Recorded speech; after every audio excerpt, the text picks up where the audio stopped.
listening to The Starting Zone, a podcast about World of Warcraft and the people who play it. And now, here are your hosts.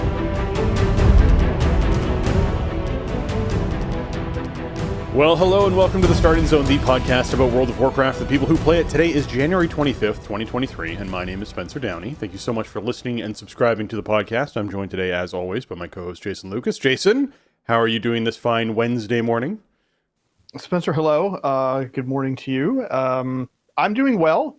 We're patched. We're in a new era of the game slightly. Yesterday was fun. Downtime was very long, which is fine. It was scheduled for very long. It got delayed a little bit. But when it came up, stuff was a little scary because a bunch of elements of my UI were not where they needed to be, and my class wasn't functioning properly. And it was like 20 minutes before raid time, and I was panicking a little. But a relog and some add-on updates seem to have resolved the issue, and managed to get in a pretty nice Tuesday night play session last night on patch day. So no complaints there. We had full 2 hours of raid, did some dungeons and all that. So, maintenance needs to happen. It's a live service game. And, I guess the only bad thing is, like, we know we're going to get more frequent patching, so we're going to have more days like this year, right? And it kind of does, when you have sort of a rhythm to how you play the game, it gets really thrown off by stuff like that. It can. I mean, everyone understands, well, you hope everyone understands the importance of it, though, and the importance of making sure you take the time you need during maintenance. Rushing maintenance is one of those awful things, because imagine had the servers come up and you actually had the issue that you had just be an actual issue for the evening. That would have been most unfortunate. So at least it was something that, you were able to relog and sort of resolve, as opposed to being like, I just can't use some of my abilities tonight. That's just going to be a thing in raid. Here we go. Right, I kind of need Thunderclap. Like, that's a thing I need to be able to do. So if I push that button and it doesn't work, then I got a problem. Yeah. So I might as well not even be online, I guess, at that point. Yeah, that's the thing, right? Of the case of it's better to take the time to do the maintenance that needs to be done and have it done well than rush to get things back up 2 or 3 hours earlier and then end up in a situation where you're like, hey, but all this stuff's broken and now everyone's going to have to suffer. It's just, so yeah, I appreciate the longer maintenance. But before we dive too far into WoW, I know there's an update on the Proletariat stuff. Not exactly the update we want to see, but no. Yeah, we got some bad news yesterday, I think it was. It must have been yesterday. That Communication Workers of America, which is the union that was representing the employees at Proletariat, which is Blizzard Boston, the Spellbreak studio that was purchased last year and assigned to work on World of Warcraft. CWA withdrew its request for a unionization vote. And I'm just going to read the statement they released to the press. CWA has withdrawn its request for representation election at Activision Blizzard's Proletariat studio. Unfortunately, Proletariat CEO Seth Sivak chose to follow Activision Blizzard's lead and responded to the workers' desire to form a union with confrontational tactics. Like many founders, he took the workers' concerns as a personal attack and held a series of meetings that demoralized and disempowered the group, making a free and fair election impossible. As we've seen at Microsoft's ZeniMax studio, there's another path forward, one that empowers workers through a free and fair process without intimidation or manipulation by the employer. We will continue to advocate alongside workers in the video game industry for better working conditions, higher standards, and a union voice. So there you go.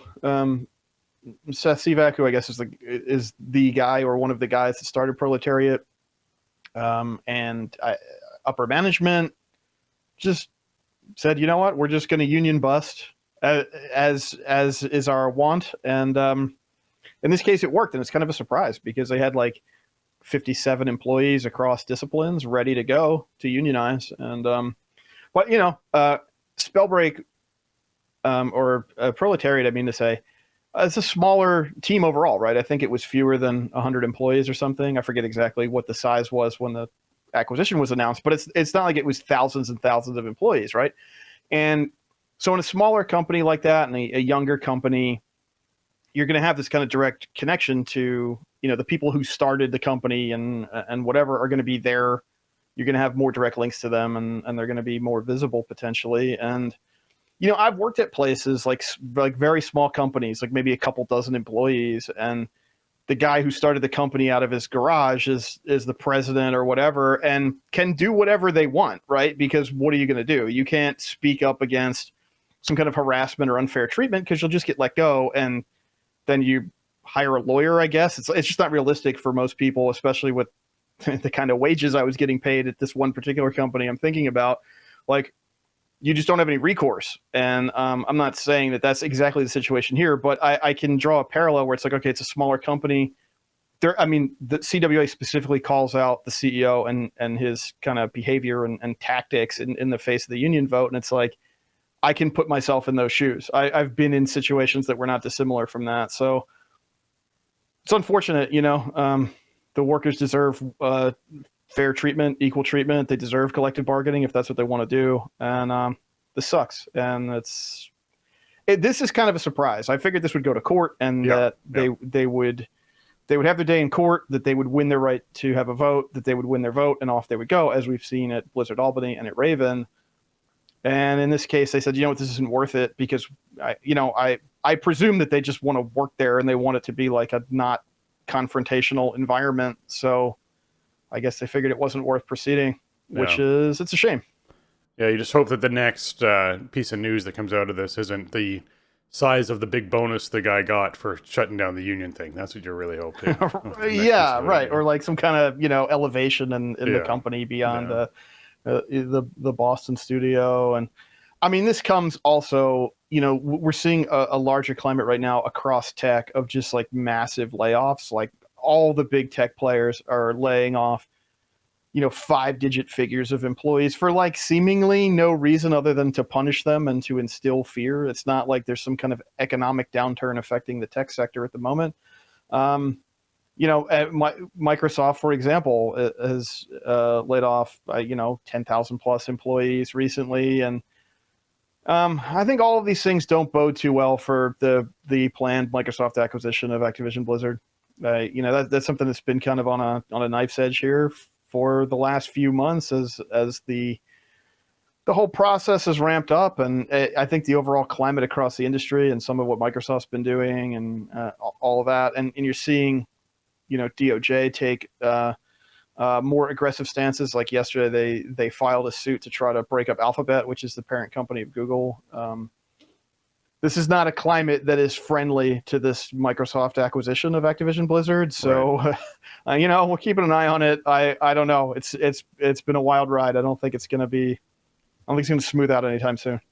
All right. Yes. But diving back into World of Warcraft, what all did you get up to with this raid that you did last night? Well, last night and last week, similar 6 heroic bosses for Tuesday, which is pretty good. Diurna, it's a little tough to get Diurna down in that 2-hour window because it's kind of a long fight. Also, there's a lot of pressure on me on that fight. I'm the boss tank, and I'm kind of navigating the egg patches, and I'm still kind of practicing the route on heroic. So last week, I messed up kind of bad a couple times and cost us a couple pulls, which meant that we didn't have time to get it down on Tuesday last week. But we cleaned it up Wednesday in a pull or 2, and then we went and looked at Mythic Aranog, and we got Mythic Aranog down in 3 or 4 pulls. Something like that. It was 6 pulls total, 7 pulls, I think. So it was awesome. It's a pretty fun fight, and it's a total gimme on Mythic, which is great. It's like really what I compare it to is Mortchok back in the day. If you played back in Dragon Soul, it's that level of an entry boss. It just kind of dies. There's more of a numbers check on Mythic, obviously, but it's there to be killed, which feels awesome. It's really cool to get a Mythic boss early on. We had a good amount of time to look at Mythic Primal Council, and we did okay. It's not really any mechanically different. It's just more punishing on Mythic, as you expect. And the mechanics on that fight are tricky and punishing to a melee-heavy group, which even my Mythic team obviously is a subsection of my overall team, so it's going to be melee-heavy. But that's kind of our next target, maybe unless we see big nerfs to Heroic Razageth. Looking at the stats, Mythic Primal Council gets killed more than Heroic Razageth does, so it's our kind of logical next target. Makes sense. Yeah, and so last night was very similar to last week. We got through 6. We had a pull on Heroic Diurna that was not my fault that we wiped. We wiped right at the end because just too many people died in the melee stack to the big AoE effects in phase 2. I did the route right on the first try though, so I'm learning. I was proud of myself. And yeah, so this week, we're gonna just see if we can put some more pulls in on Primal Council and see if we can get up there. You guys thought about starting off with Aranog? ever with your week? Kind of. Yeah. The thing about it is like the intro to the raid is a little weird because you have to go into that little vestibule. I don't know what to call it, but there's like that little room you go into first, right? The Then mud you room. ride the It's dragons. the mud room. Yeah, right. You go to the mud room, and then you have to like ride the dragons around, and you fight the trash on the dragons like Grim Batol style, and you have to make sure that like everybody is there to start that is, you know, because it scales up and everything, and then it's kind of a project. So what I've been mostly trying to do is trying to start raid a little bit early to get that stuff done. And that wasn't a possibility last night with maintenance, Right.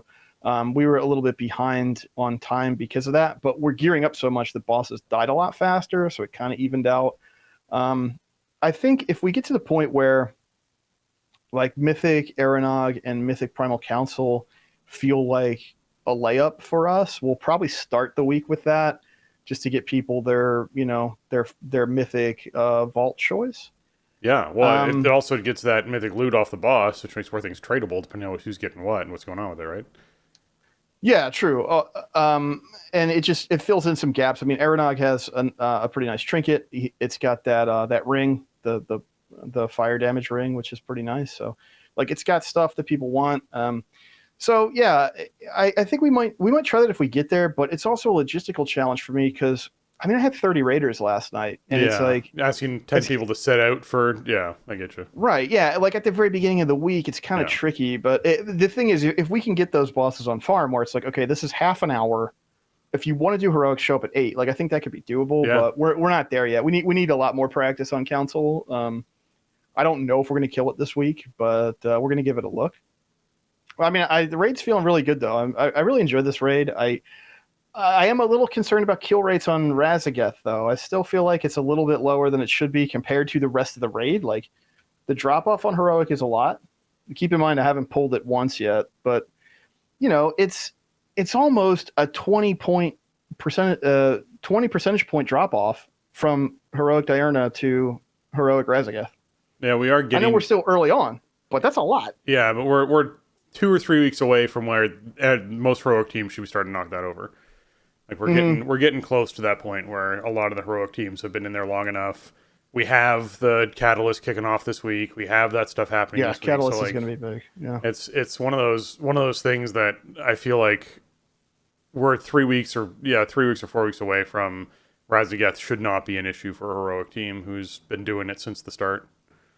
Yeah, probably not. I mean, I think for us, there's just lower hanging fruit that is kind of more interesting for the overall team, and you know, I don't know. I wouldn't be sad if some nerfs come in before we really start dumping pulls into it.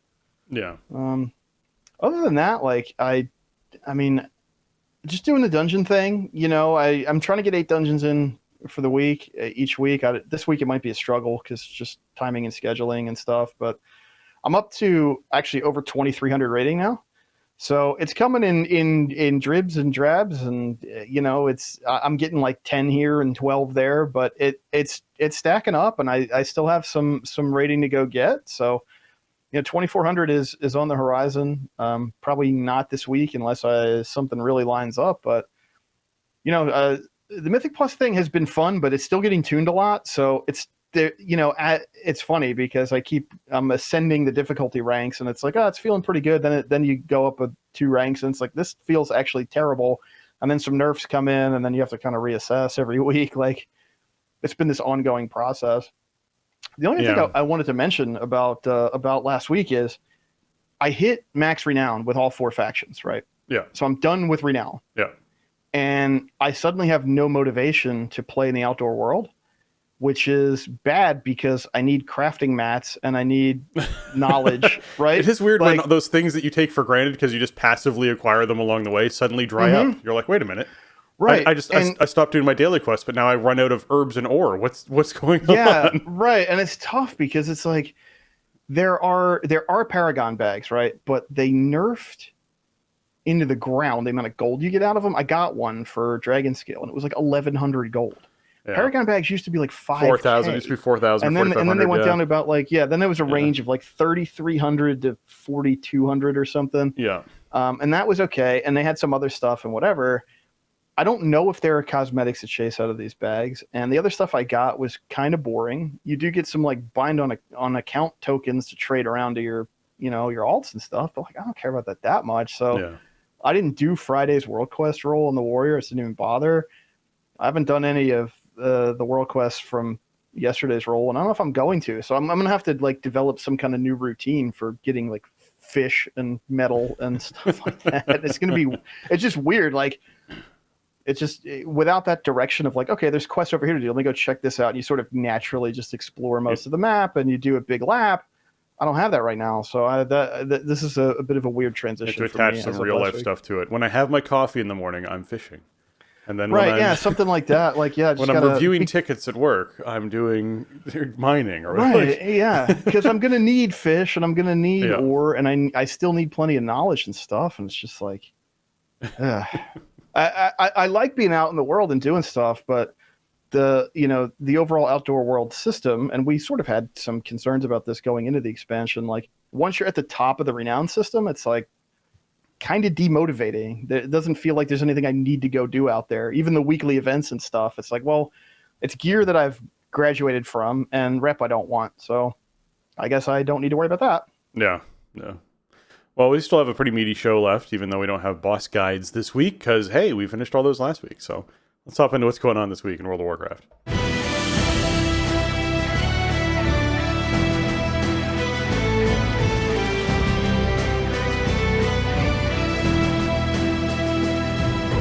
All right, this week in WoW is the Legion Time Walking event, meaning the Sign of the Legion buff is up, increasing Legion reputation gains from combat and quest by 50%. So if you're wanting to head on back and get yourself some extra reputation gains, that means your Legion Paragon bags, you can feel free to go and do that. That's a great way to do it. There's also level 50 characters and up can do time walking versions of Blackrock Hold, Court of Stars, Darkheart Thicket, Eye of Ishara, Neltharion Slayer, and Vault of the Wardens. There's a new toy mount and cosmetic on the vendor, and the vendor's inside Legion version of Dalaran. So if you're trying to find out where that vendor is, that's where you can track them down. There's also, because, with Legion, they did the Mythic Keystone difficulty versions of stuff, which means this is the week where people are going to be trying to farm specific trinkets and rings and necks and all that kind of craziness. So be sure that you're keeping an eye out for those if that's something you want to put some effort into farming. There is certainly going to be a lot of Legion time walking stuff going on for folks, as just all around the board. Completing 5 of those. A couple different flavors of Court of Stars because it's in the dungeon pool and it's in the time walking pool. True. So that's true. Yeah, that's true. The completing 5 of those time walking is your normal cache of vault gear, which means, hey, if you're someone who just wants like a free normal piece of gear, be sure you knock out 5 of those time walking dungeons. You'll get that, as well as some time worn badges and some valor. So man, it's a juicy event. It's weird to see this and then be like, the pet battle event is going on this week. I know, right?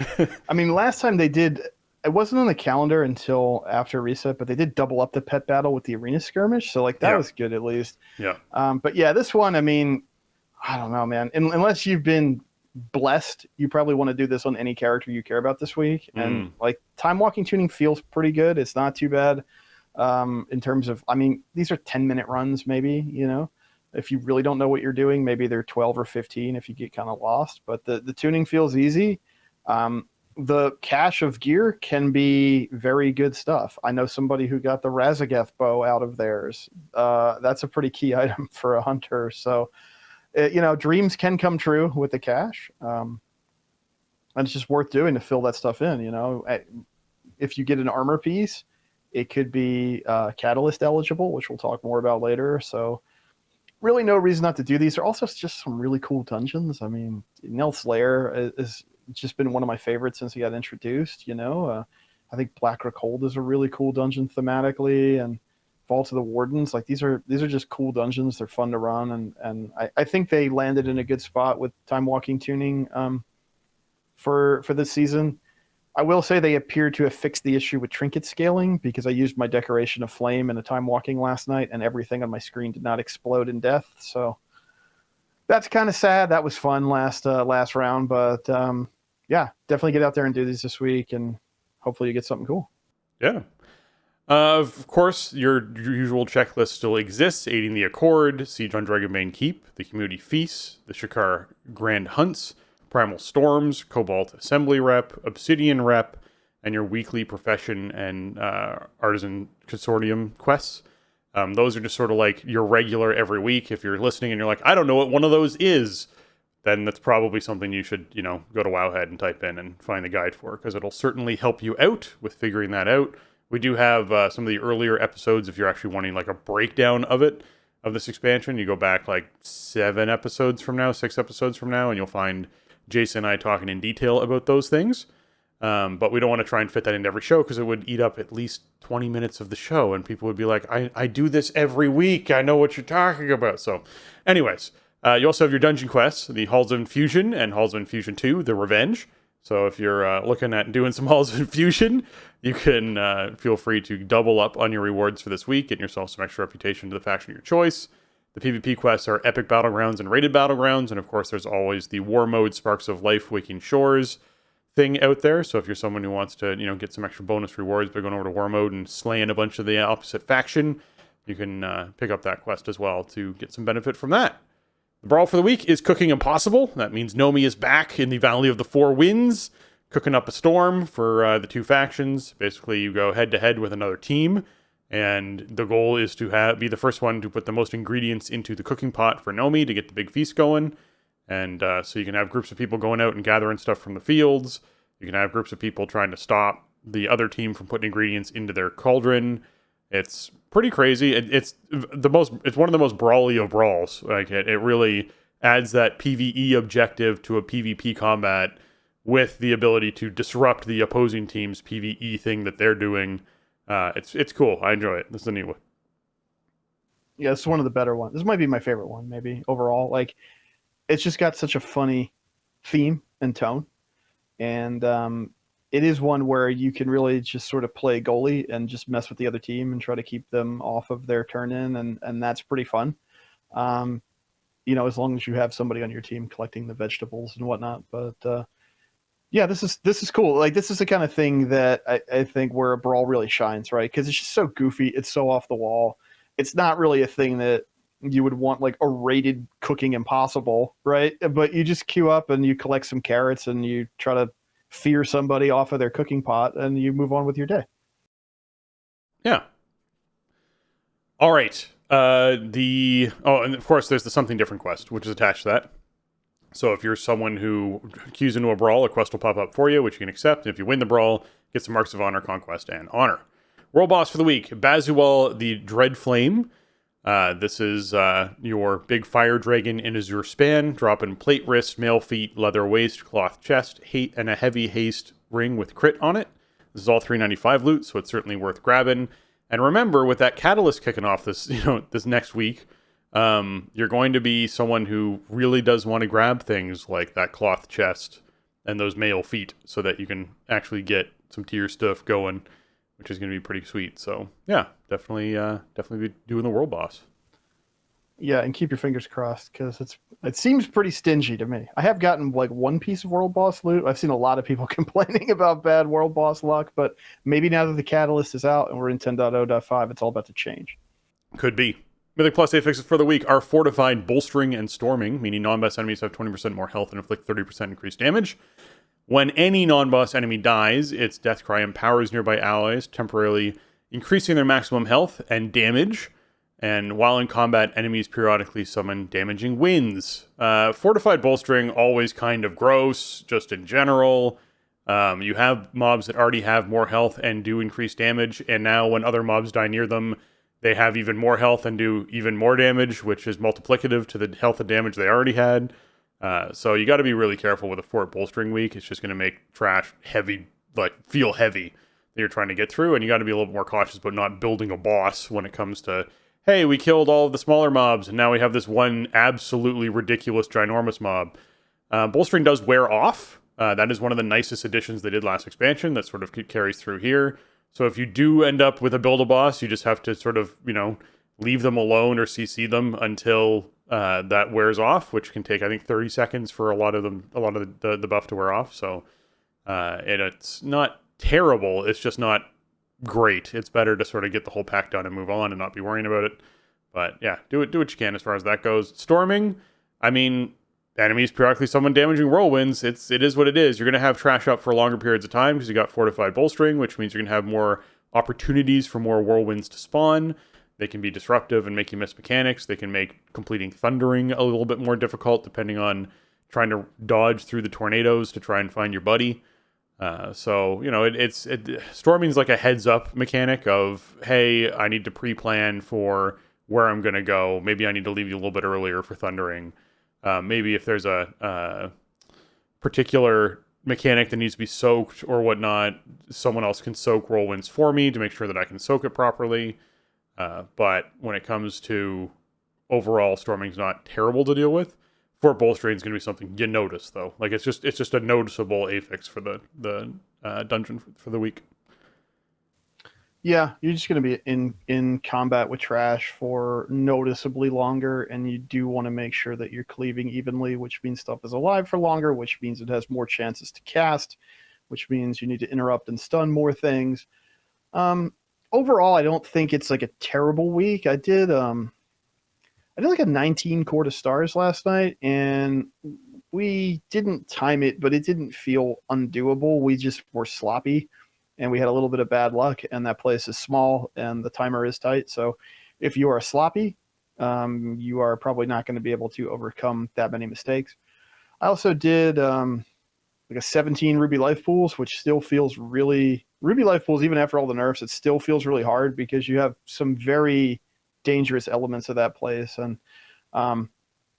when some of those caster mobs and stuff get with fortified, and if they get like even a stack of bolster, like some of their spell casts are brutal. So, you know, as you start ascending the ladder, believe it or not, Mythic Plus gets difficult. I think overall this week isn't bad, though. You know, you're not going to find something is going to be difficult in Mythic Plus every week. So you don't have a week where like you don't have to pay attention to what's happening with the affixes. This isn't horrendous, but the thing that does suck is storming does come into play during boss fights. It's not just non-boss enemies for the tornadoes, so that can be kind of obnoxious. But you know, ultimately, it's displacement and it's avoidable. So you got to be ready to move. I think overall this week feels a bit better than last week, but then again, last week was also sanguine, which is a thing that I specifically in my role have to really pay attention to. And tyrannical, I think, still just feels harder at this point in the expansion when we're still learning stuff and gearing up and whatnot. So overall, I think if you need some rating this week, this is not a bad week to get in there overall. Just make sure you bring your cleave talents. Yeah. As far as the rest of the week goes, Call of the Scarab wrapped up this past week, and a Horde took it for 2023, which means we got to find out if they're going to like do the comeback tie of 3-3 if they win next year. So that's the big thing. Yeah, it's a best of 7. So we'll see what best of 7. I guess for now it is. Yeah, we'll see what happens. Yeah. But yes, so if you were someone who participated in Call of the Scarab, sorry if you were an Alliance player who did not quite get it all pulled off. I didn't put any effort into it, so it's entirely my fault that Alliance lost, clearly. The Lunar Festival is live. It's live through February 7th. So you basically can go out and honor your elders, get yourself some ancestral coins, and then go and buy different, transmogs and toys and pets with those. There doesn't seem to be anything new that's up and running this time around, but you can go up to Moonglade and kill Omen. You do have, the different lantern pets. It is the festival outfits as far as those. Now, keeping in mind that all these things are transmoggable during the event, which means if you're like, hey, you know what, I really want to put on my, crown of flowers or whatnot, you can transmog that. Although, wasn't there like that's right, there's a quest. There's a quest to actually be able to transmog the crowns all year, which is kind of neat. So if you get out there and do that, you can have flowers on your head for the full year if that's something you're wanting to do. And if you are headed back to Shadowlands, obviously the Venthyr Covenant has the find the Elder in the court of the Ember Court thing. going on. So if you're like, hey, you know what, I'm pretty serious about this Lunar Festival stuff, and I happen to be Venthyr, or I want to go Venthyr and do a Ember Court, I can find another Elder in there too. Just something to watch out for. There wasn't a lot of big holiday updates in Shadowlands, but Ember Court had some stuff. I want to point out here the dragon costumes because they're awesome. Very cool toy. They are. So it's a great idea. If you don't have them, if you don't have them, you might want to do this this year and get some coins and get yourself at least part of a dragon costume. Because there's like a head section and a tail section and a middle section, right? And then you can have somebody be the head and somebody be the tail, and then you can line up as many middle sections as you want, and it's just hilarious. I love the toys that do that kind of stuff. So that's my favorite reward on offer here.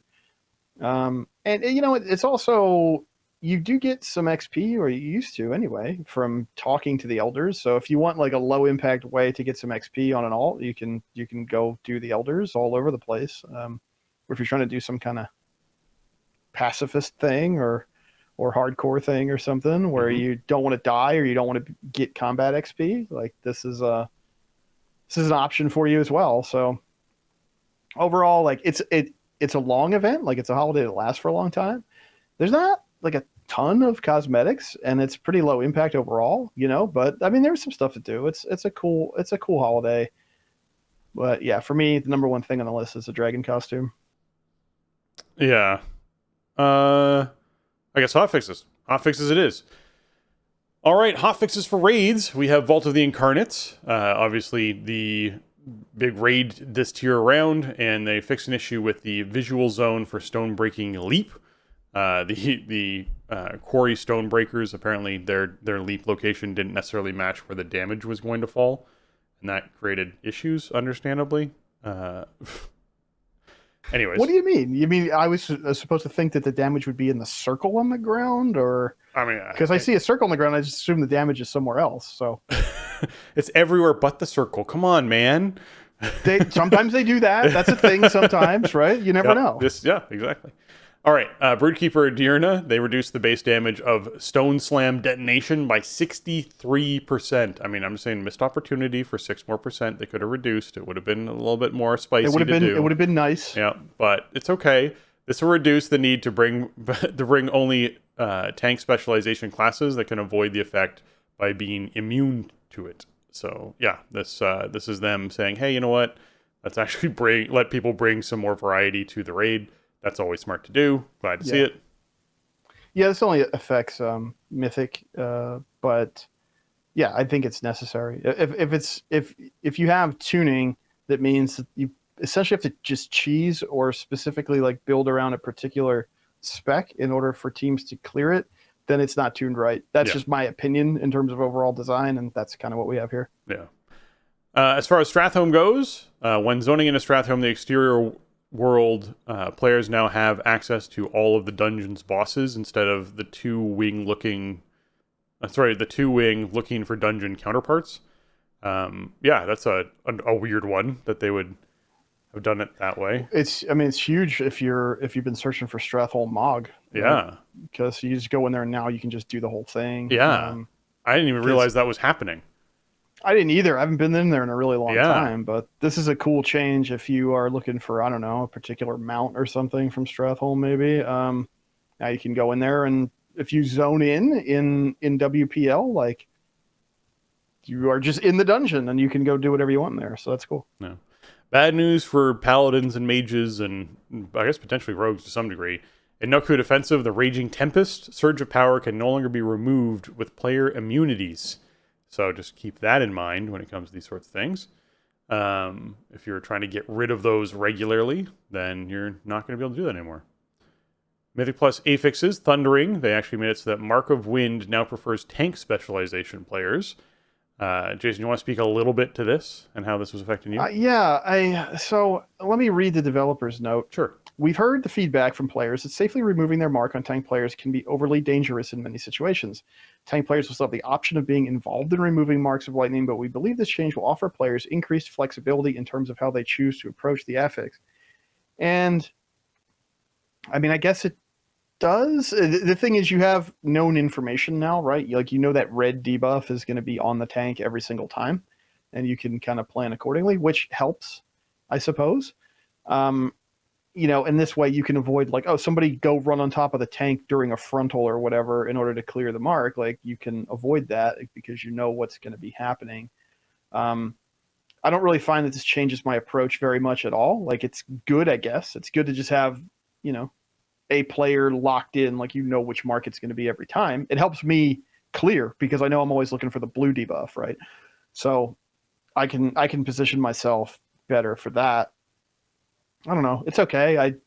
I in my experience, this isn't a huge change, but I guess more information or setting better expectations is always a win for players. But I think moment to moment, I don't notice it too much. Overall, dungeon-wise, Azure Vaults, Halls of Valor, and Ruby Life Pools all got fairly extensive nerfs to try and bring them back down in line. They did also go over the Balakar Khan and Tirad Muruk fights inside of No Code Offensive. Balakar Khan got a little bit of nerfs to it and sort of made some of the spell casting a little bit easier, visually and easier to dodge and easier to take damage from.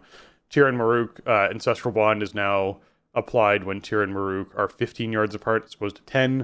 A little bit more leeway there if the bosses wander a bit to have that be applied. So yeah, nice changes overall there across those dungeons, just trying to get them all back in line for more Mythic Plus stuff, which sort of relates to a little bit of a later post that we're going to be chatting about here potentially on this episode about really high-end keys and how they're balancing really high-end keys for players who are involved in those. Yeah, I think a really nice batch of changes here. Big changes to Halls of Valor, like pretty significant nerfs. And also, they reduced the amount of dialogue that, or at least the time it takes for God King Scoval to do his thing. Yeah, you can get into that fight a lot faster now. So that feels great. It's standing around watching NPCs talk while the ticker is ticking. Never feels good. So, I mean, we're just, this is a weekly thing. We're seeing a huge slate of nerfs, basically, to these dungeons. And I think it's warranted. I still don't think they have the entire pool dialed in where it feels like a smooth difficulty curve all the way through. But they're keeping their hand on the dial, man. And that's all I really want. Just try to keep it fresh and make it feel like a worthwhile challenge to do. And I'm happy. It doesn't need to be perfect 6 weeks out of the gate, but give me something. Give me something to go on here and there. Yeah. All right, this is it. We hit the 10.0.5 content update notes that we want to go over. So obviously, Trading Post is live. We've talked about Trading Post a whole bunch. It's making its way in on February 1st, so we're a week away from when that kicks off. But the actual coding for it is in the live game. It exists in the live game. You just can't actually use it or interact with it or anything yet. So you're basically next week. It's going to kick off. It is a black market auction house that uses its own currency that you're not competing against other players for, which sounds weird, but it's basically like, hey, you know what? If the black market auction house was an auction house, it was a store instead that stocked their shelves with all the fun, cool, crazy stuff that you might want. That's what this is. So basically, automatically each month, just by logging in, you can head up to the Trading Post and collect 500 Traders Tender, which is the currency for them. And then there's going to be tasks you can complete throughout the month, earn even more. And what it comes down to is this is for those people who like to collect things. There's not going to be a lot of player power involved in this at all that I'm aware of. It's pretty much going to be transmogs, mounts, cosmetics, weapon appearances, probably some enchants for your weapons. Just a lot of really fun cosmetic fun things that they're just tossing into this Trading Post. So next week when that all kicks off, be sure, if you haven't logged in a while, you're just logging in, going up to the Trading Post, getting your 500 tender at least, so that then you go, okay, next month I'll do this again, and I'll just start collecting some tender. So when I get back into doing what I'm doing, you can actually have a bunch of tender to spend on something you might want, which is pretty cool. It seems to be an awesome feature. And yeah, keep in mind you are going to get an extra one-time bonus of 500 tender if you have Dragonflight purchased on your account. So if you've been on the fence as to whether or not you should buy the expansion, then maybe that pushes you over the edge. It could also be the difference, and you'll be able to afford something really cool the first month it's out, because there's going to be something. I just feel it's going to be that way. There's going to be something that comes out in this first month that's in there that costs 1,000, and you're going to be like, if I didn't have this extra 500, I wouldn't not necessarily be able to see this for a very long time, because it sort of rotates what their inventory is. So you might not get a chance for it anymore. Yeah, we don't know what the rotation schedule is going to be like or anything like that. So, it's going to be a learning experience, and I'm sure we'll have more to say about it next week and beyond about, what are the activities to do to earn tender, and like how much tender are we capping out at monthly, and what Yeah. are sort of the long-term goals? Like, am I saving my tender for something, or is it, how does that all really work? And I mean, the stuff that we've seen data mined looks so cool, like the new stuff, and I'm sure there's going to be returning stuff and fun stuff as well, as they rotate stuff through. And it's just a cool feature. I mean, yeah, it's cosmetic. Yeah, you're not going to like gear up through this and then go kill like mythic raid bosses because you bought the correct item at the trading post. It's not what it's for. Yeah. It's just to have fun with. So, seems like a really cool addition and a really ambitious one, not like anything we've seen in the game before. So I'm looking forward to it. I didn't play PTR at all. I was a little busy with the live game. So I'll be interested to see how it feels to complete the activities to get the tender over the course of the month. Yeah. And what do they entail? And am I like paying attention to them, or do I just kind of naturally complete them through my normal course of play? Yeah. The Storm's Fury event is another thing that went live. So the Storm's Fury event is Primalis over in the Temporal Conflux in Thaldraszus. And it gets you 385 rings, trinkets, neck, and a Chasing Storm toy, as well as a cache containing Storm sigils, and the Sky Skin Hornstrider mount, as well as the Time Lost Vorkin pet. So if you're like, hey, I'm looking for something to do in World of Warcraft, I've hit the point where I've maxed out all of my renown, and I just don't know what to do out in the world anymore, guess what? You can go and do the Storm's Fury event and pick up a whole bunch of cool cosmetic stuff and maybe some gear if that's something you're still looking for. So, yeah, check it out. Yeah, I haven't done this yet, but this is like sort of the next thing on top of like the primal storms that rotate in the other zones.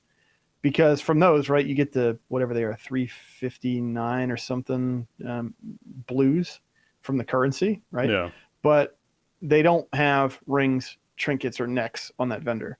So you end up with a full set of armor, but no jewelry and no trinkets. And then you need a bunch of the currency and the storm sigils to upgrade those to the 385 armor pieces, which are then catalyzable as well.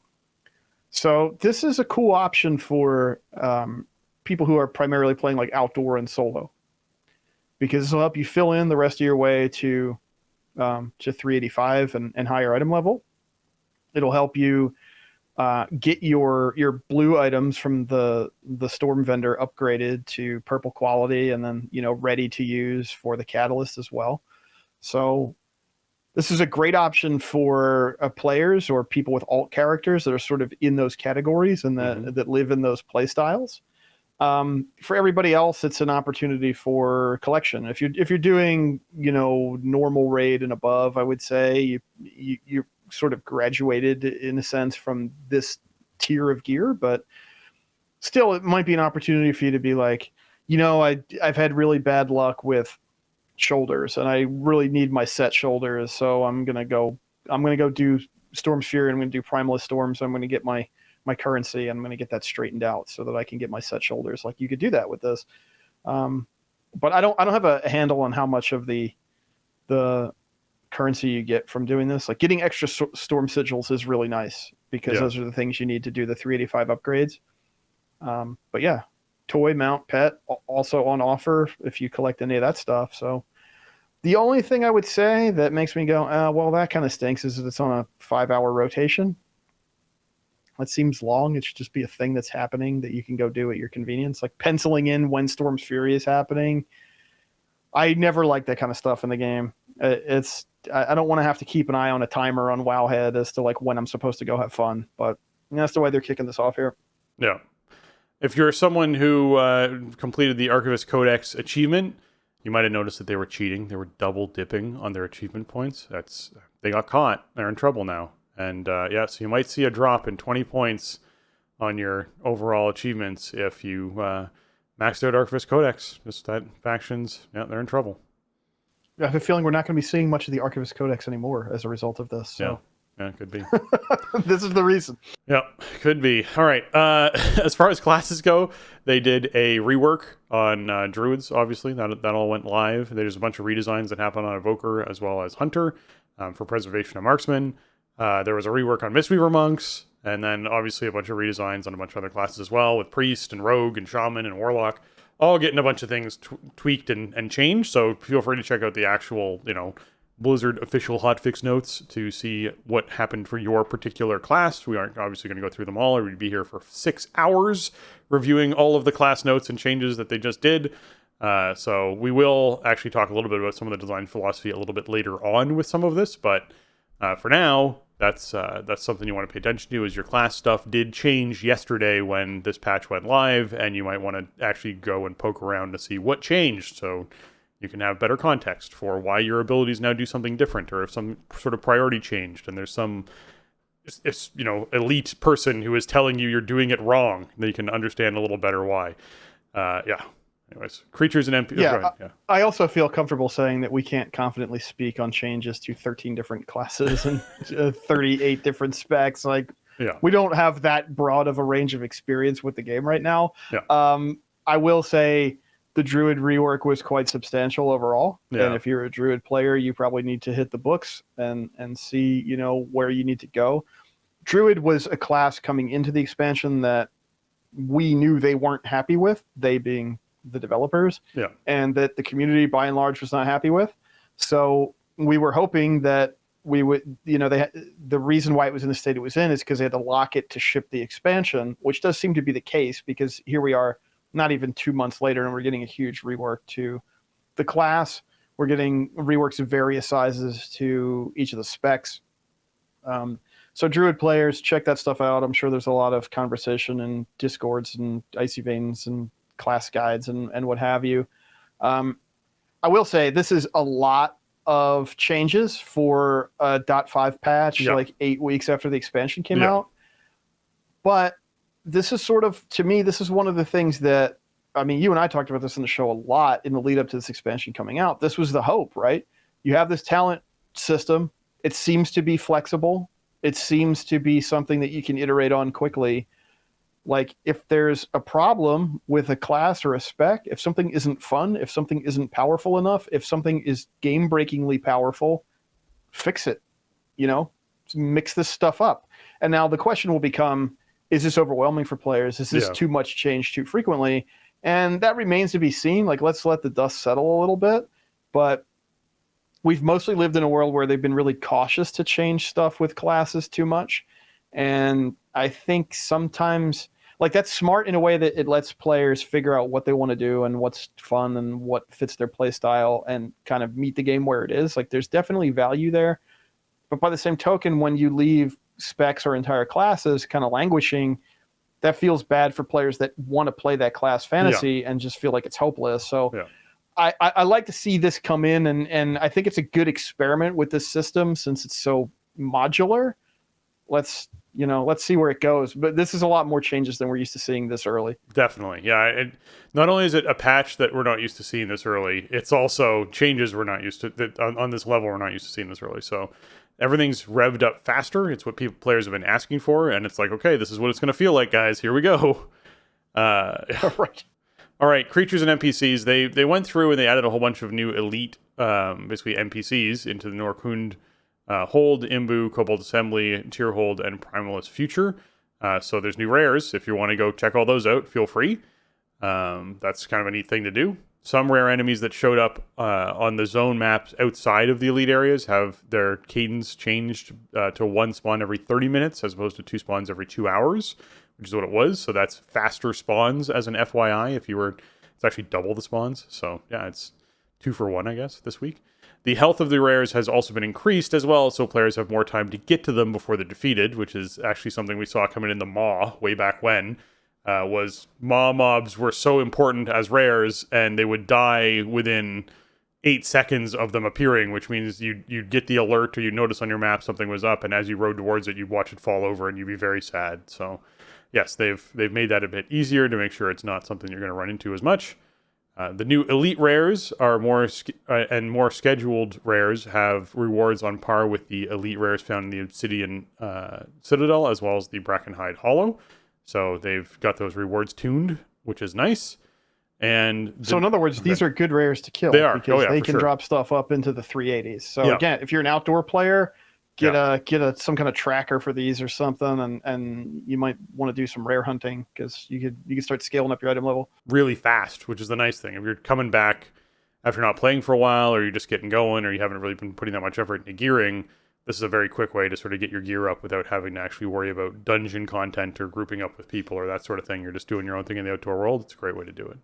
The newly trained Draenei, Lightforged Draenei Tauren, and High Mountain Tauren that now specialize in rogue and mage classes are now located in major cities, Stormwind and Orgrimmar, and their racial cities, Thunderbluff and Exodar. Additionally, a Tauren rogue can be found in the rogue class hall.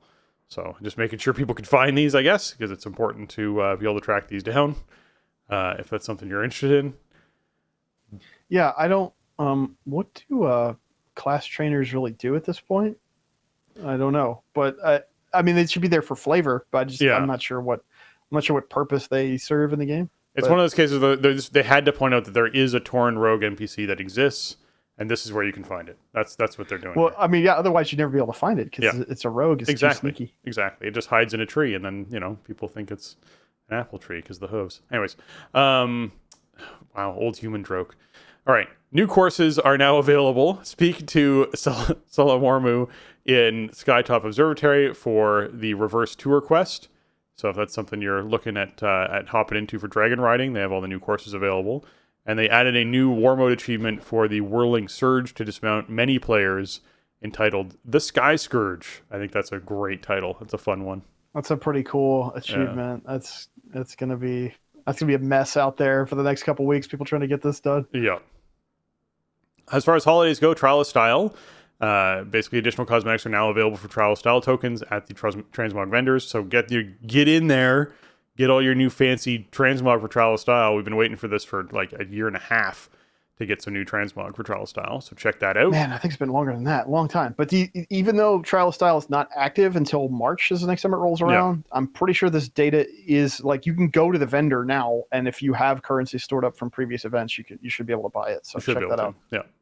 Lunar New Year's begun. A new achievement, the Elders of the Dragon Isle, can now be found by honoring the elders located across the Dragon Isle. That was the thing we were talking about last week. We weren't sure if they were going to do, but assumed they would add elders to the Dragon Isles. Here you go. Here's your achievo. Go out there, honor them, get your tokens, get your achievement, enjoy. Give me good times. Man. Okay, moving into items and rewards and loot. Obviously, group loot, they did a whole bunch of changes and fixes to. They fixed an issue in some cases where players would get less loot than they should have intended for certain raid sizes. This is looking at you, Jason. Getting less loot than your team should have. I felt this last night, honestly. Like, I felt like, again, I had full 30 for almost every kill. Maybe I had 28 or 29 for a couple kills early on.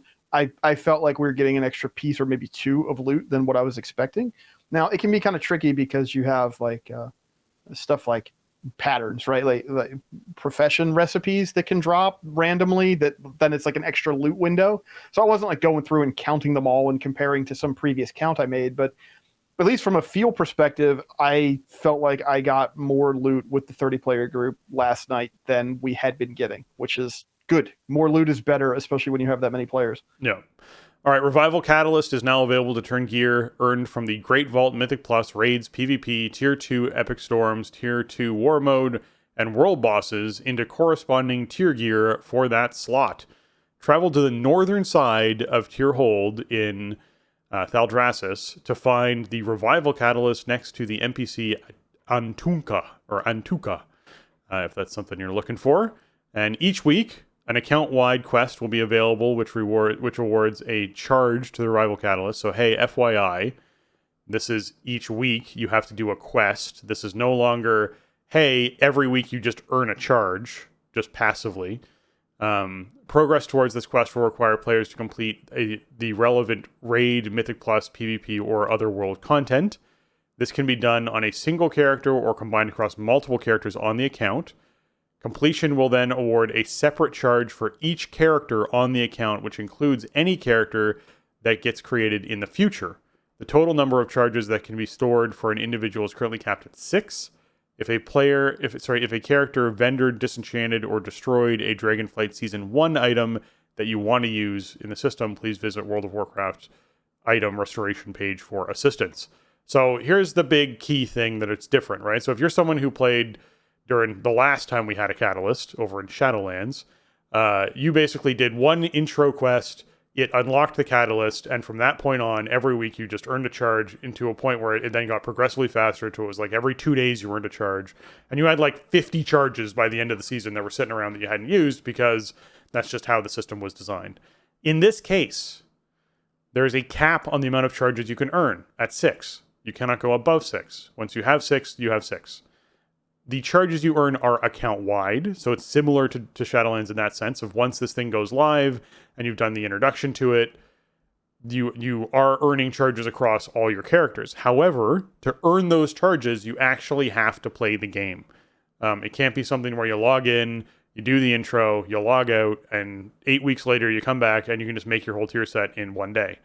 That's not how it's going to work. Every single week, you are presented with the opportunity to do a progress bar filling quest, and that progress bar filling quest will involve raids and Mythic Plus and PvP and killing world bosses and all that kind of stuff, doing storms.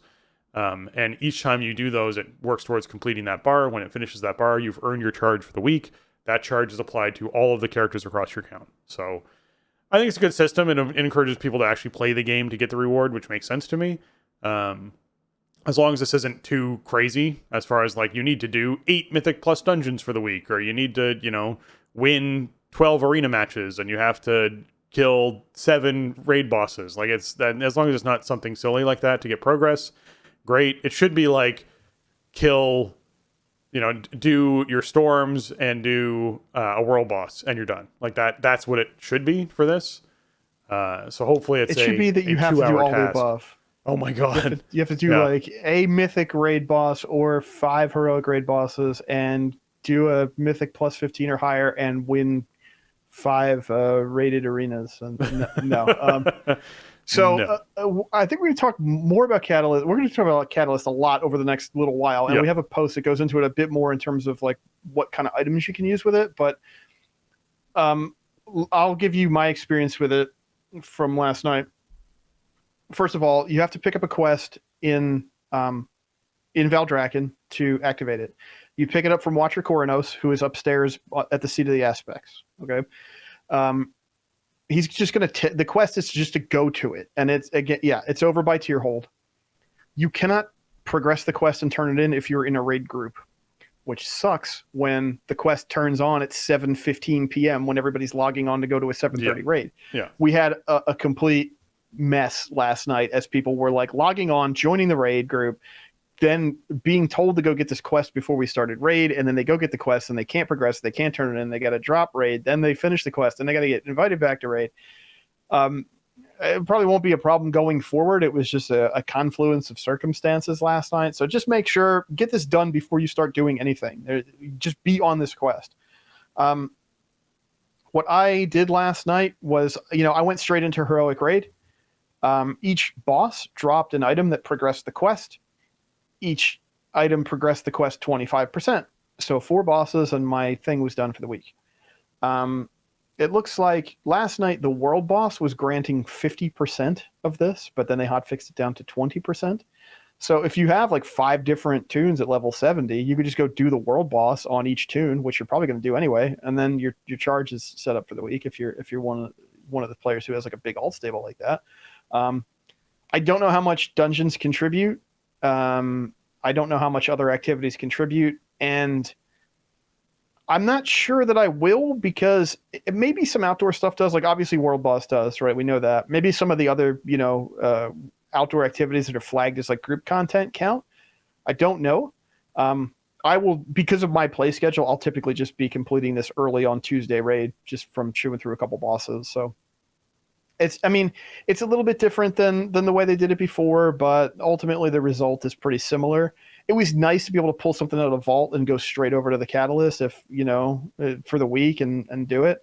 I'm I'm not going to be doing that right now. I already used this week's charge. I'll use next week's charge right away, but you can bank some up. I do think capping it at 6 is a little weird. I'm not sure what purpose that serves. But I guess the biggest thing is, as long as you have 4, then you can take it an alt and get to max level and then get your 4-piece bonus right away. So like 4 is really the key number to me, because the main thing the catalyst is for is your set bonuses. So at least the cap is higher than 4. I don't understand. The purpose of all of these caps is confusing to me at this point. Why do we need a cap on a system like this? Just let us accumulate charges.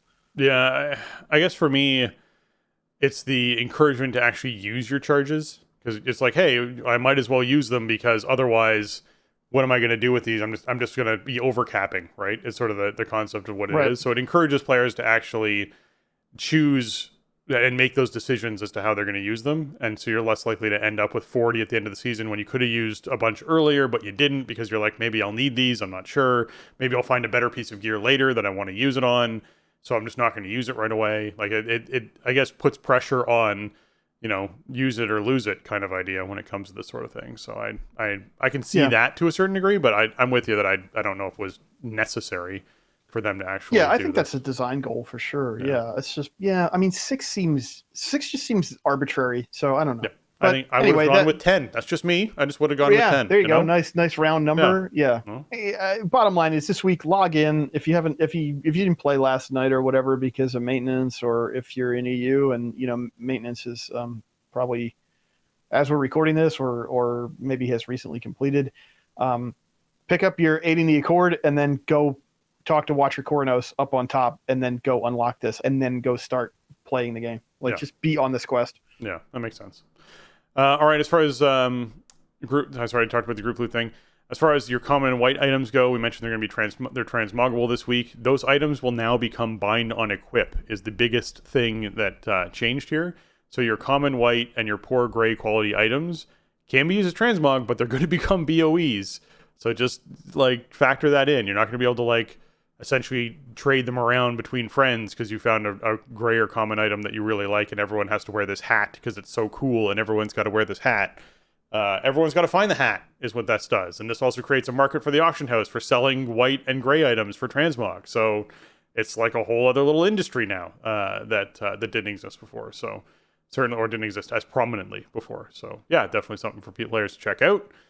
The illusions, the enchant illusions, can now be applied to artifact weapons. So if you're someone who's like, hey, I want my artifact weapon to look really fancy and glowy and have dust coming off of it, you can do that now. That's a thing. There's a new toy, the oversized bobber. This is the one that you can acquire from catching 100 fish with the oversized bobber. So now you actually have a permanent one that's a toy that you can apply. We talked about this last week. We also went through a lot of these notes last week as well. So we want to be sure that we're not doubling up too much, but that was one that we wanted to highlight to be sure you knew about it. So you can actually go, oh yeah, right, well, I'm out fishing. I just throw on my oversized bobber and I get a toy. So, I mean, who doesn't want to just light up that toy frame and get something more collection-wise? The former new character starter equipment has returned and can be found at vendors in Stormwind and Orgrimmar. You can pay a visit there to shop relevant to your armor type and see what they have in stock. Hey, guess what? You play a Worgen, you want your top hat back? Guess what? You can go get your top hat back, and now you can transmog it because it's a white or gray quality item. It's amazing. This is a great day. I got to go do this on all of my characters because the monk starting set's still wicked looking. I think I hung on to that on my monk. Yeah, it's just sitting in my bank. In my bank just in case. Yeah. I mean, some of these are really old, right? And they don't look the same visual fidelity with, the modern look of the game. But this is the game's living history to me. It's so cool that they did this. Yeah. And I don't know if I would ever really use these armor types, but I want to have them. I don't know. I want them in the collection if they're not there. I love that they put this feature in. So I got to go. When I get a minute this week, I got to go find the vendor in Stormwind. Yeah. BOEs are now actually a thing again inside Vault of the Incarnates on Mythic. So guess what? Your auction houses are going to start trying to balance out the cost of these BOEs all of a sudden because now they exist again. Raid teams started to see them last night. They're going to start throwing them on the auction house. You're going to see, 2 million, 3 million gold for items pop up. Obviously, the demand for them is much lower than it typically is at the beginning of a raid tier, but that is something you'll start seeing. So keep an eye out for those. Mage Tower is back. I just want to highlight that again. We mentioned it last week, but again, I just want to highlight Mage Tower is here. They recommend that level 70 adventurers are where they sort of tune it around. So if you are going to go do Mage Tower, you might want to be max level to go and do Mage Tower. And there's obviously the Soaring Spell Tomb mount, if that's something you're trying to earn. There's also the Guardian Druid Fell Werebear form, and obviously the achievements, as well as the class armor set appearances that are the Legion themed ones for that. So if you're like, hey, you know what, I really want to get all this cosmetics and get all this stuff done, Mage Tower is back. It's up. It's not up for a temporary period of time. It's up, which means you can actually go and complete it and work on it over several days if you need to, and get the stuff that you want to get, which is exciting. So be sure you check that out and check that off your list as well. As far as user interface goes, the experience bars, equipment durability, bags, and micro button bar can now be adjusted in edit mode. So if you're like, hey, been wanting to redo these things in my UI for a while, get in there, redo those things. This is also the update that brought the motion sickness while dragon riding options in with the focal circle and the landscape darkening and all of that sort of stuff to sort of help people with motion sickness. That's also now in the game. So be sure you're going into your options, accessibility, and then the general panel, and you can find dragon riding motion sickness as the category that all that stuff is under. The reset talents button on your talent tree now only resets one tree at a time.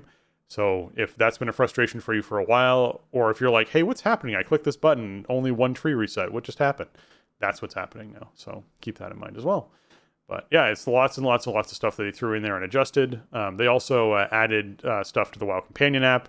They fixed some bugs and made it so that the add item tooltip to auction house purchase confirmations. There's now like a item tooltip that pops up to confirm you want to purchase something on the auction house. So that is a thing that exists, and check that out. Oh, one little thing I wanted to also point out in the UI updates, you can now use arrow keys to fine tune the placement of elements in edit mode. Oh, right. So if you really need something in a particular spot and you just can't quite line it up with the click and drag, you can use your arrow keys now, which is awesome. It's also very cool change. Yeah, that's huge also for people who don't have the ability in their hands to be able to be precise with things. There's a lot of people out there who suffer from some sort of condition in some way or another where they just aren't able to do really precise things with their hands. Arrow keys are amazing for that. You just tap the key and move it around. So yeah, awesome. Yeah, great. I mean, and again, this is more stuff that we said, well, you know, edit mode seems like a thing they can keep adding features to and making better over time. So hopefully they do that. And here's some more stuff. So very cool to see. I mean, overall, like in the grand scheme of things, is this like a super high impact patch? I wouldn't say so necessarily. There's a lot in it though. You know, yeah, there's a lot. It covers a lot of ground, and there's a lot of nice quality of life updates and other little stuff in here. Some cool new features, some new stuff to do. It's kind of a grab bag of like a bunch of different types of things. So, and some stuff that they probably wanted to check off the list forever, like the Warlords of Draenor transmog and stuff like that, right? Yeah. Like there's a little bit of everything going on here. But there is not a lot that is going to, mix up your end game loop that much, especially if you're not doing the Primal Storms. So, it's interesting. It's weird because like it's not a small patch, but the stuff that you're actually going to be doing day to day, week to week doesn't change much as a result of it, which is kind of interesting. But this is kind of part of the discussion that they had when they said, we're going to do more frequent updates. We're going to increase the rate at which they get released, but they're not all going to be huge updates to the game either. So I think we're seeing some evidence of that with 10.0.5. Yeah. Okay. Man, oh man. There was all those patch notes, and then there's the class changes blog. So the class changes blog came out just sort of highlighting specifically what the developer's idea was behind some of the changes that were taking place. So we want to sort of go through that. The redesign for druids, basically Lunar Eclipse proved to be a bit overtuned during testing, so they're basically reining it in. And the current tuning should make Lunar Eclipse the ideal state for when you're dealing with multiple enemies at once. but they're also fixing an unintended bug that they caught during that caused shooting stars to not benefit from cosmic rapidity. Meaning, hey, you know what? We're going to rein in lunar eclipse a bit and make it ideal specifically for dealing with multiple targets, but we also fix this totally passive thing that is damage for your class, so your class is going to do more damage just passively without thinking about it. That's for balanced druids. And then obviously over in restoration, we are making target adjustments primarily we are making targeted adjustments primarily aimed at restoration druids' mythic plus performance. Their goal is to avoid much impact to their raid performance. So these were verdant healing reduced by 10%, and you had adaptive swarm healing reduced and damage reduced by 10%. Like, they're trying to find ways to push down how overperforming and unbalanced they are inside of a Mythic Plus condition, but not dramatically affect how it hits in raid. Overall, they're nerfs. It's sad to see nerfs. They did make adaptive swarms effectiveness of periodic effects also reduced to 20% from 25%. So like it'll tick less off it. It'll tick less hard. You won't see as much benefit from it. It's gonna suck. It's gonna hurt. Dream State now reduces cooldowns by up to 20 seconds while channeling Tranquility as opposed to 15. So there is that. They did give you that little bit more cooldown reduction, which is nice, but it hurts to see healers nerfed, man. It's painful. I'd rather see the other ones tuned up a bit than see one taken down a bunch. But I understand Mythic Plus is its own competitive thing, and the Mythic Plus players out there are like, Druid's too strong, take care of it. Yeah, I think it's kind of the situation here. And I mean, it's undoubtedly very strong. I think Druid still has a really good kit for, Mythic Plus healing and stuff. And I don't know. I think it'll be okay overall. It's just, Druid's kind of like singled out here in terms of the healers, I feel like. There are, we saw some pretty big buffs elsewhere. Yeah. But Druid got dinged up. I don't know if it's going to reset the sort of pecking order. Yeah. But it is what it is. We're starting to get to that point now, right? Like we've seen a lot of buffs on the way up here and not a lot of nerfs, and now we're starting to see some nerfs come in. Yeah. All right, as far as priests go, they changed up discipline, and those were aimed at improving the spec's ability to react to burst damage, especially in dungeons. And they're also tuning down talent that's contributing more than intended to discipline's overall healing. Between these tuning changes and the talent changes in 10.0.5, they expect discipline to be slightly more effective in raids and significantly more effective in dungeons. So, discipline priests, rejoice. You may be back, and you may be, who knows, be the top of the meta for Mythic Plus stuff, because if you still pump out the damage and put up the barriers the way that you used to, this is going to be super, super sweet for a lot of the M Plus people out there. Rogues, Outlaw survivability is challenging content, Outlaw survivability in challenging content has been consistently higher than what they sort of expected and intended to be. As a result, they're reducing combat stamina's bonus to a value more appropriate for its position in the single point cost. So the talent was too strong, bring the talent down in line. I've always found it interesting when they're like, we didn't expect it to be this good, because you think they catch these things in testing, but it's the players out there with these thousands upon thousands of samples that actually give them the information that they need to be able to make changes like this. And you don't expect it a lot of the time with what people come up with. It's kind of crazy. All right. Go ahead. There are some, my Outlaw buddy was not having fun last night. Put it that way. Like, this is another thing that got, there have been some changes beyond that are just, sort of, I guess to him was like shocking upon login, because stuff just didn't feel the same. And that's kind of always, I guess, the danger that you kind of run into when you have those types of changes, right? You start messing with the feel, and it's like players don't really, they don't connect to something they were just doing yesterday. Yeah, it's a tricky thing to play with. It's like when haste gets changed for players, right? Yeah. Same kind of concept. I mean, in this case, it's like energy generation is where you're really feeling it. But when you mess with that feel of, I'm normally able to do 3 or 4 attacks within this window, or I'm normally able to press this button 4 or 5 times and have it be effective within this window, and now I can do it one less time. It just feels weird. Like, it just is strange. You've done it so many times at this point. It's your rotation, it's what you're used to, that those sorts of changes do stand out pretty big for that. All right, Shamans, they basically developed changes for both Elemental and Restoration that were aimed at improving their capability in dungeons. Shaman being a class that, in general, is... I mean, Resto Shaman was big for a while inside of Mythic Plus dungeons because of the fact that they had an interrupt and everything else. Now that that's kind of spread out more, I feel like they've taken away some of their niche.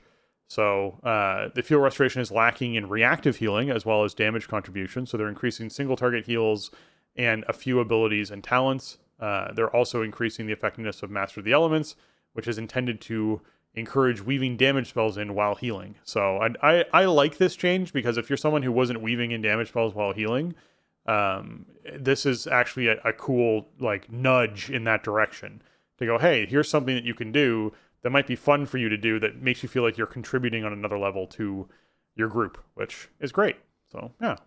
That's really good as you gear up and stuff gets more farmable and whatever. You know, people are going to be taking less damage. You sort of have more healing downtime during encounters. I mean, these are pretty nice Resto Shaman damage buffs, which is a weird thing to kind of talk and think about, I guess, because it's mostly, you know, there's some healing buffs overall for Shaman, you know, at the class level, and also like a little bit of Resto specific healing buff, but it's there's a lot of damage buffs. And so, yeah, if you have time where people are alive, healthy, not in danger, then you can weave in more damage and it's going to feel better because it's going to hit a lot harder. I mean, yeah, you know, Flame Shock and Lava Burst damage getting 20% bumps, you know, that's awesome.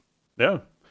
As far as Warlocks go, they specifically focused on Demonology. They said they're happy with Demonology's overall capabilities. However, they feel their single target performance needs a bit of help. They're increasing the damage output of Reign of Tyranny to accomplish this. Ideally, Reign of Tyranny serves a strong single-target-oriented choice in comparison to Grand Warlock's design, which works well in content like Mythic Plus. So Warlocks start using your Tyranny more because, hey, they just buffed it, so it's you're supposed to be. Warriors, the Arms talent tree is something that got a whole bunch of changes to it, and the 10.05 talent tree updates for Arms will make for more flexible builds. However, their performance in AoE and dungeons and raids hasn't been quite where the other relative specs are, so they're looking to make additional tweaks.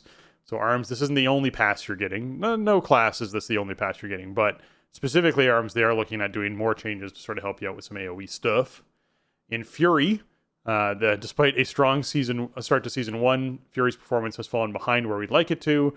In 10.05, you'll see some minor changes to their talent tree, but are more related to encouraging build diversity than providing more throughput. So we're making additional changes to help their damage output. So this is a bunch of damage buffs. This is like 10 to 15% on a lot of their damage buffs for some pretty important abilities, including execute damage being increased by 15%, which is massive. It's way more than a lot of cases you'd see damage increases on an ability that already hits like a truck. But yeah, this is scaling, right? This is as other classes scaled with gear, they started outperforming where Fury was. And so Fury started strong and then got weaker as other classes caught up is really what it comes down to. So, you know, glad to see these changes coming in. And Jason, do you want to hit Protection Warriors? Oh, I think the devs already hit Protection Warriors hard enough, Spencer. Okay. No, I'm just kidding. That's good. That's good. My assessment of the protection changes is it's all over. We had our 2 months. Pack it in. Go play something else. No. I'm kidding. Yeah. I'll read them to you. Sure. Brace for Impact increases block value by 3% per stack, was 5% per stack. Brutal Vitality now causes 10% of the damage you deal to add to your Ignore Pain, was 15%. Shield Specialization now increases block value by 12% per rank, was 15% per rank. They say, so these are like relatively minor nerfs numerically. Yeah. And they say Protection Warriors are currently dominating tank populations. This is also kind of what happens in the tanking world. There's like a flavor of the month, and then everybody just kind of plays it. While we do want all tanks to feel powerful, our data and overall perceptions of tanks put Protection Warriors ahead of the pack. We're making some small talent adjustments that are over budget to help address this. And I think the key word in that statement there is perceptions. This is a perception nerf primarily. This is to make people go, oh, well, this got dinged up. I want to play my preference choice again. I mean, are you going to take more damage? Yeah. How much more damage are you going to take? Theory crafters are estimating that this represents you now take 6 to 7% more physical damage. This is minor. This is not messing with throughput. It's not messing with rage generation or rage cost of anything. It's not messing with uptime of any of these buffs, really. I mean, you could argue that, okay, this impacts your ignore pain buff because you're now not, increasing your ignore pain by as much from your outgoing damage. Keep in mind, none of the stuff impacts crit block, and crit block is your mastery where you block for twice the amount. So if you have a fair chance to crit block and you're crit blocking a lot, you're still going to mitigate a lot of physical damage, and this is going to reduce the impact of these nerfs even further. Yeah, I don't know. I'm fine with it. I played last night. I felt good. Class is fun to play. Felt strong in the content I was doing. Had a good time. I wouldn't have even known. These are not game-changing nerfs. They're perception nerfs. They're feels nerfs. They want to bring Warrior just a little bit back into the rest of the pack. Some other tank specs got some buffs this week, so just encouraging people to try some different specs. Play the thing that you like instead of the thing that the internet says is the best thing that you have to play. That's what I always do, right? It just so happens that right now the thing that I play is the flavor. So, I don't know. Probably, warranted, but they're nerfs that Prot can absorb and continue to roll with. So, not a big deal. Yeah. Okay. Revival Catalyst, big blog post. We already covered the majority of this in our earlier chat, so I just want to highlight a few things. The tier set bonuses are granted for chest, gloves, legs, helm, and shoulders. Those pieces obviously are your tier set pieces. However, you also get the appearances, which is what I was mentioning earlier about boots. You get the appearances for belt, boots, bracers, and cloaks for your tier set. So this is the thing where we figured out way back when of, hey, you know what? If you go and get an LFR piece of gear and you turn it into a tier piece or item level, an LFR item level piece of gear and turn it into a tier piece, you can then upgrade that tier piece if you get it from Mythic Plus, like your Vault Reward or PvP. And as you upgrade that tier piece, you'll get more transmogs along the way, which is kind of cool and exciting to do.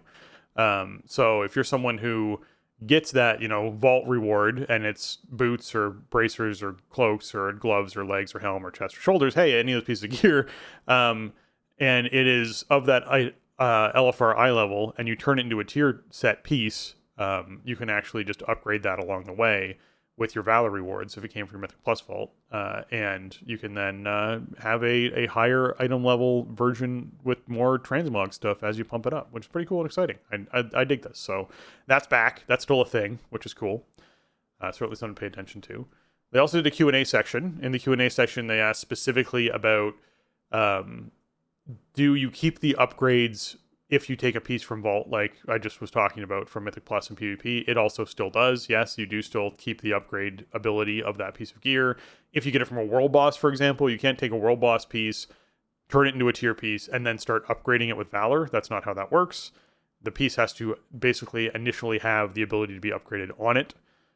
It also carries over things like speed and leech and sockets and all that other fun stuff that exist on that piece. So if you happen to get those tertiary rolls, those will also carry over as you upgrade the piece, which means even if you got your tier set piece from Raid and you're like, hey, this is a great tier set piece, but it doesn't have leech or anything on it, but I got this set of shoulders that are sitting around my bank that have leech on them, and I can, basically convert these over to being a tier piece. Now they're better than the shoulders I was using. That's great. That's a cool aspect of this for sure. And that existed as well in Shadowlands. And then something else carried over from Shadowlands, and you'll be able to use Valor to upgrade pieces, just confirming that again with a lot of people. It goes up to 13 of 13. So if you have a 9 of 12 helm, you can push that up to 13 of 13. Sorry, a 9 of 13 helm, you can push up to 13 of 13. The final thing here is tier pieces have specific secondary stats, which is what we talked about with tertiary stuff like leech and speed and all that, and those carry over. So the Q&A basically answered the same question 4 different ways, which is fine. But it was a nice thing for people to sort of get that information in. Also, what gear is not eligible for Revival Catalyst? Always an important question to ask. Items are not eligible for Revival Catalyst include items gained from crafting and from the Renown track. So those are where you cannot find items that you can throw into the Revival Catalyst. So keep that in mind as well. Yeah. Okay.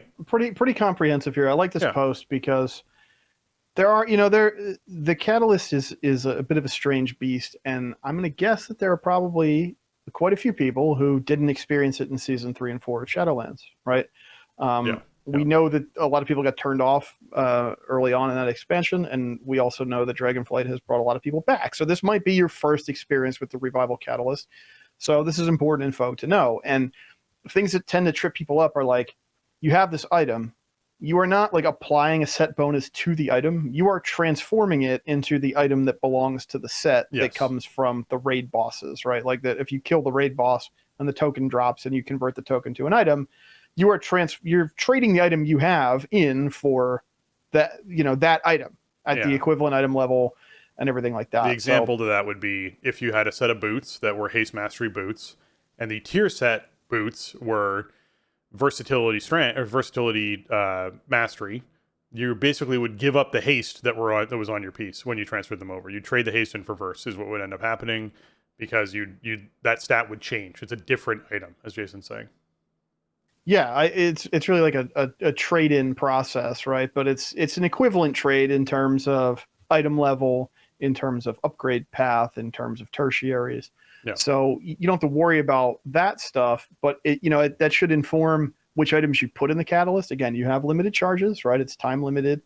So you want to put the best items you can in there to use your charges. You want items with upgrade paths or very high item levels. You want items that have tertiaries or other bonuses, like sockets.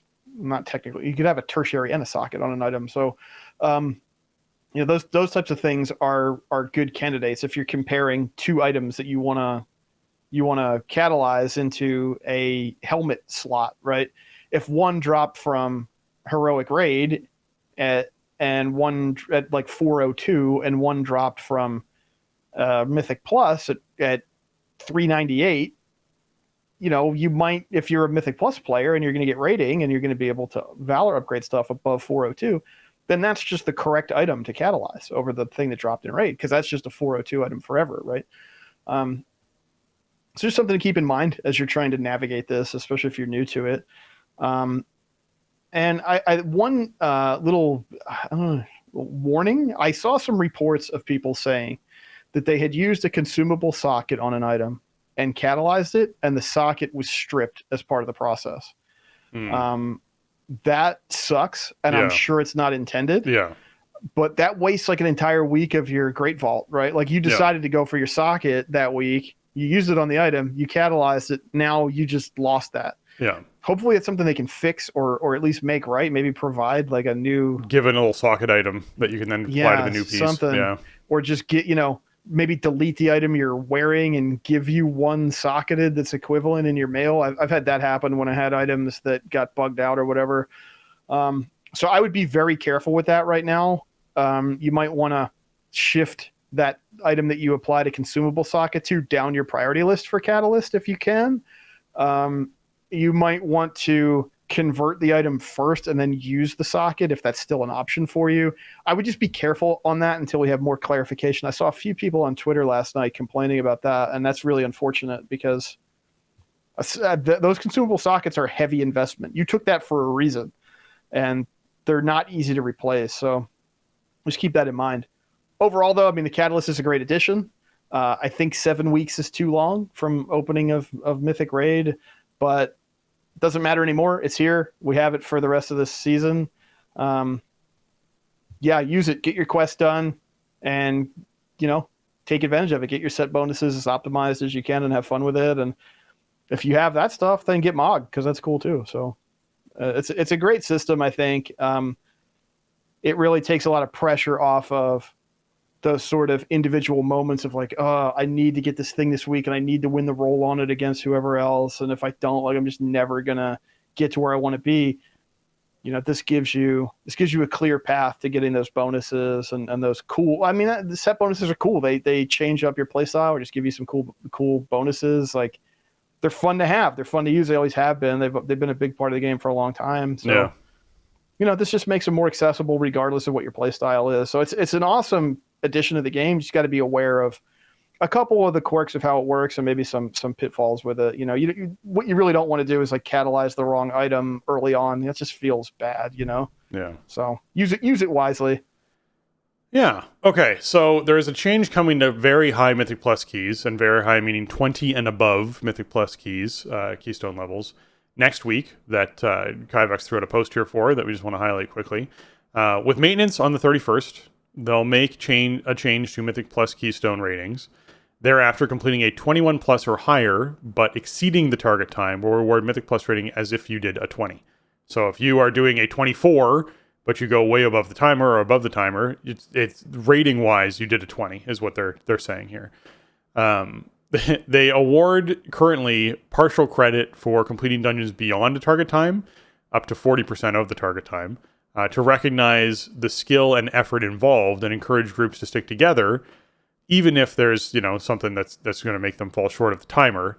However, at the very high end of the system, they've heard feedback that sometimes the best way to in sort of get incremental increases in your rating is just finding a key that's a really high key that you're going to fail, but just doing it with no hope of clearing it within the timer, because you're going to get that extra 5 rating or 10 rating or whatever it is to sort of climb that bit higher. So in other words, hey, you know what? I have a 24 done in time inside of this Mythic Keystone dungeon.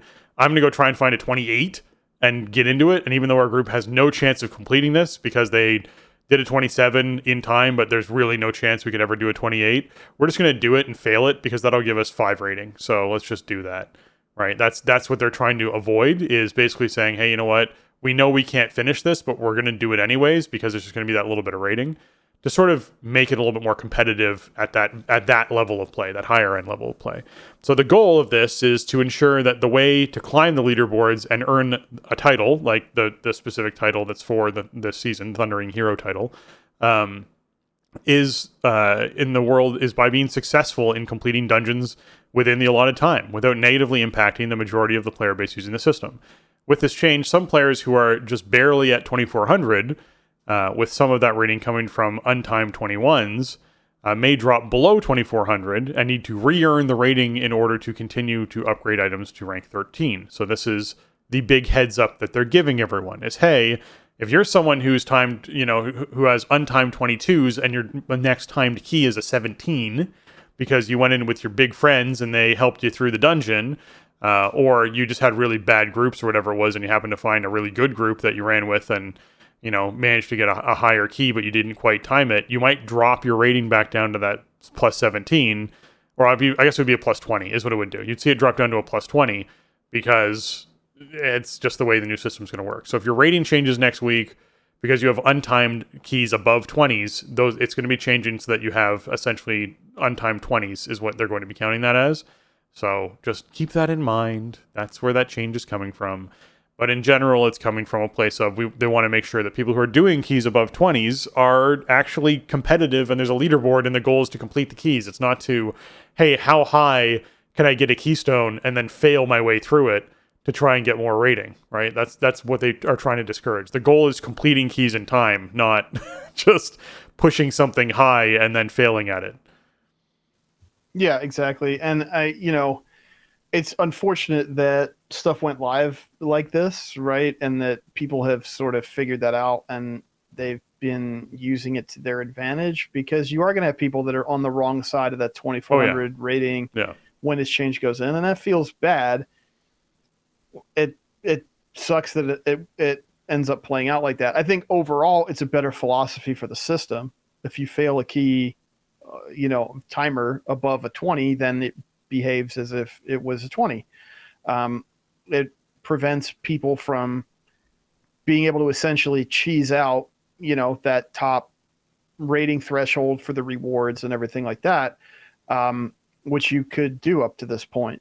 Essentially, if you could find people to bring you to high enough keys, it didn't really matter what happened in them as long as you got close enough, right? And yeah, there is that competitive aspect with the, the region-wide, top finishers and everything for the season. So it makes sense. It's just the problem here is that it went out like this, and now they have to change it and roll people's scores back, and that's gonna be the really bad part. Yeah. Going forward, I think it's just better probably for it to work this way. And it means that people won't be doing that kind of thing where oh, well, a rollback about, I don't want to call it an exploit, but it's, because it's not really doing anything wrong. It's the It's game using the system the way it was. Yeah. Yeah. The game dishes the points out. Like, you don't decide that. So, Yeah. but it's just like taking advantage of that quirk of the system. Like, you're not going to be able to do that anymore. So for season 2 and beyond, it'll be a bit more fair, I guess, or whatever you want to call it. But, yeah, it is going to suck for people next week who end up, I don't know, $23.99. You're gonna see the screen caps I'm sure. of the $23.99s on Tuesday or whatever next week. But that is, you're talking about the top end and beyond here of Mythic Keystones and the top end of the rewards. So I think it should be fair, and you shouldn't be rewarded for being dragged through a key that you weren't going to be timing or had no competitive chance of timing like that. It undermines kind of what the upper echelon of the rating is all about.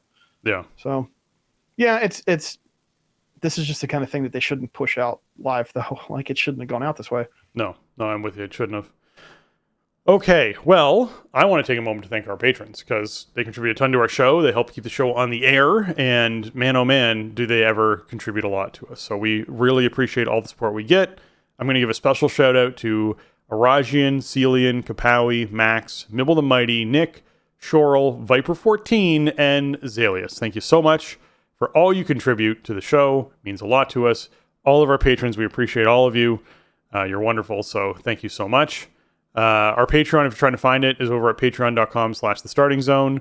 We don't have any new patrons this week, but again, like, your support for the show this past month or so especially has been phenomenal, so thank you so much.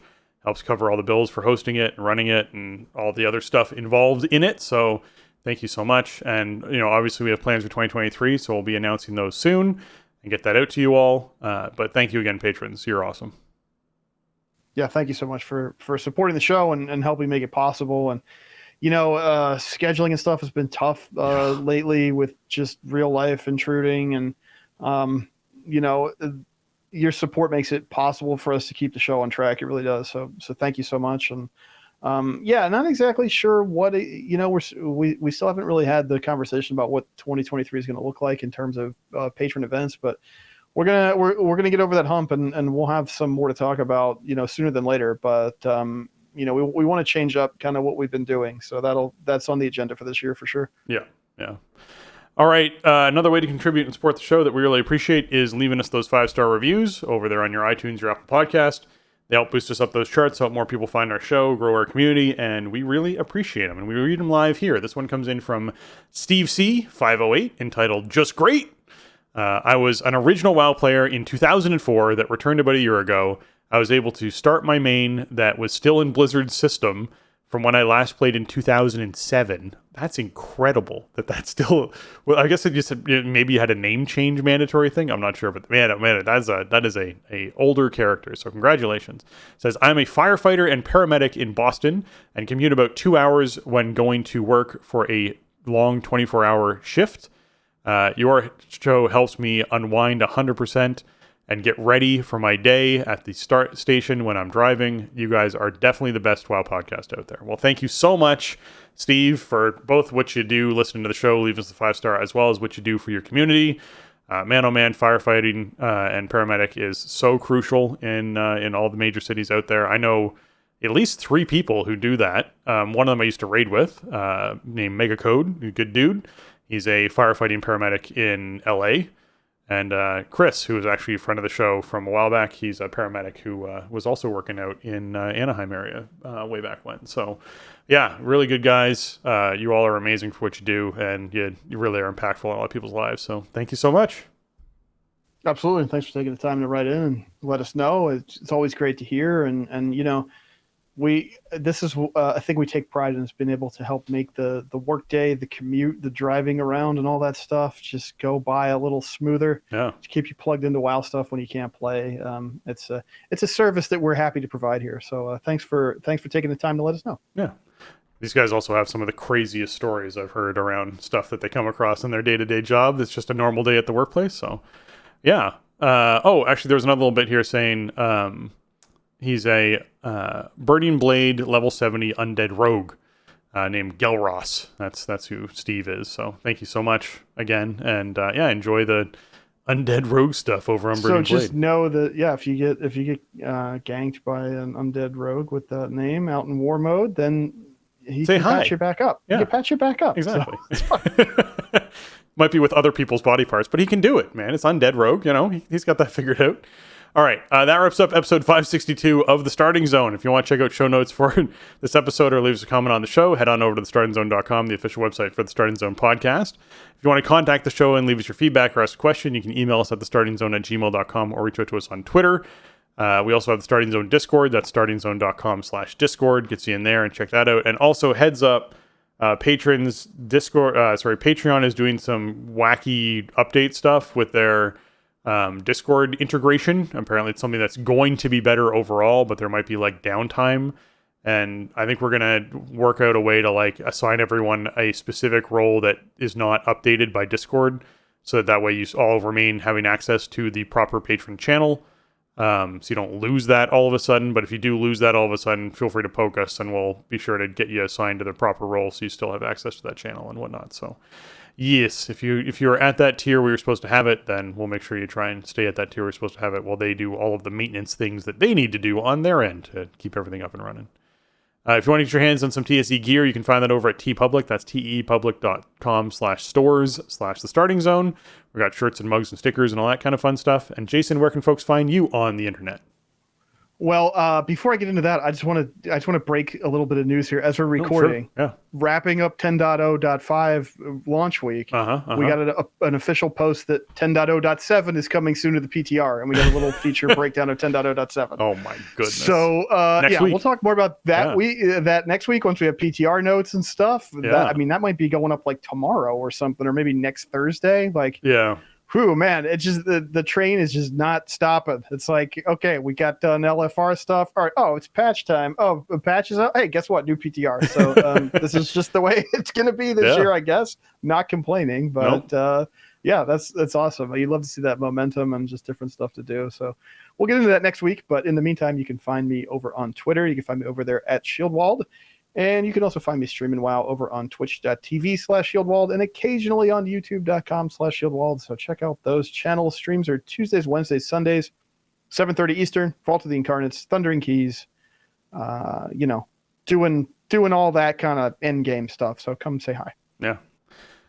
And if you're trying to find me, you can find me over on Twitter at Spencer_Downey or over on Twitch at twitch.tv/SpencerHD or on YouTube at youtube.com/@SpencerHD. Feel free to throw a follow to any of those so that you can track down what I'm doing. And with that, for Jason and myself, we want to say thanks for listening and jobs done.